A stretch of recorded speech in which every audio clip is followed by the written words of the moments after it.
Magie. Comment créer un sigil en seulement 5 étapes?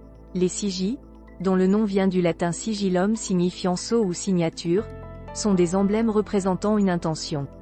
Plus que de simples dessins, ce sont de puissants symboles magiques qui peuvent vous apporter une protection ou vous aider à réaliser un vœu de santé ou d'abondance par exemple. Nous allons vous expliquer de quoi il s'agit exactement et comment créer un sigil en seulement 5 étapes. C'est quoi, un sigil? Dans les sciences occultes, un sigil est un symbole magique qui représente un être ou une intention. Comme nous vous l'avons expliqué dans un précédent article, il est très important pour tous ceux qui veulent pratiquer la magie blanche ou la sorcellerie de bien formuler une intention pendant le rituel.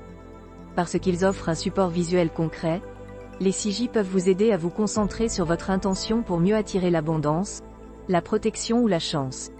Même s'il est possible d'utiliser des sigils de protection ou d'abondance déjà existants, il est encore plus efficace de créer son propre symbole magique personnel à l'aide d'un papier et d'un crayon. Étape numéro 1. Formuler une intention. Puisqu'un sigil est un symbole magique qui représente une intention, la première étape pour en créer un consiste à bien clarifier ce que vous désirez. Comme je l'ai déjà souligné dans un article consacré à ce sujet, il est très important de bien formuler le message que l'on veut envoyer à l'univers ou à son propre cerveau dans une optique d'autosuggestion et de pensée positive. Choisissez une formulation au présent et sans aucune négation, par exemple, j'attire la chance, j'attire l'amour, je suis en sécurité, je suis en bonne santé. Étape numéro 2. Réduire la formule à quelques consonnes. Une fois que vous avez réussi à formuler une intention de la manière la plus claire et la plus positive possible, vous devez réduire cette expression à seulement quelques lettres, ou plus précisément quelques consonnes, avant de pouvoir créer un sigil personnel. En pratique, commencez par barrer toutes les voyelles et reporter les lettres restantes en dessous. J'attire la chance JTTRLCHNC, barrez ensuite toutes les lettres en double pour qu'il n'en reste plus qu'une de chaque sorte. JTTRLCHNC JTRLCHN. Étape numéro 3. Utilisez le tableau de correspondance. L'étape suivante pour créer un sigil magique consiste à transformer les lettres restantes en chiffres à l'aide du tableau de correspondance suivant.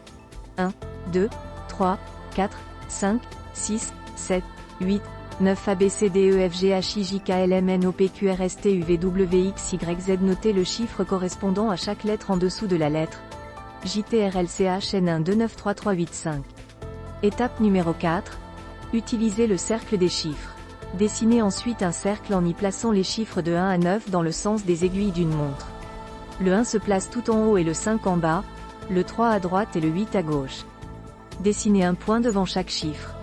Vous n'aurez plus qu'à relier les points entre eux pour créer facilement un sigil. Étape numéro 5. Tracez le sigil. La dernière étape consiste à relier les points dans le cercle, dans l'ordre de la suite de chiffres obtenus lors de l'étape numéro 3, soit dans mon exemple, 1 293 385. Si deux lettres tombent sur le même chiffre, comme le double 3 ci-dessus, il ne faut dessiner qu'un seul trait. Cette méthode facile vous permet d'avoir un premier aperçu de votre symbole magique. Vous pouvez ensuite le recopier au propre en le calligraphiant et en lui ajoutant des petites touches personnelles. Vous pourrez utiliser ce symbole magique dans votre grimoire ou carnet de sorcière, sur des morceaux de papier ou sur d'autres supports comme les feuilles de laurier lors de vos rituels.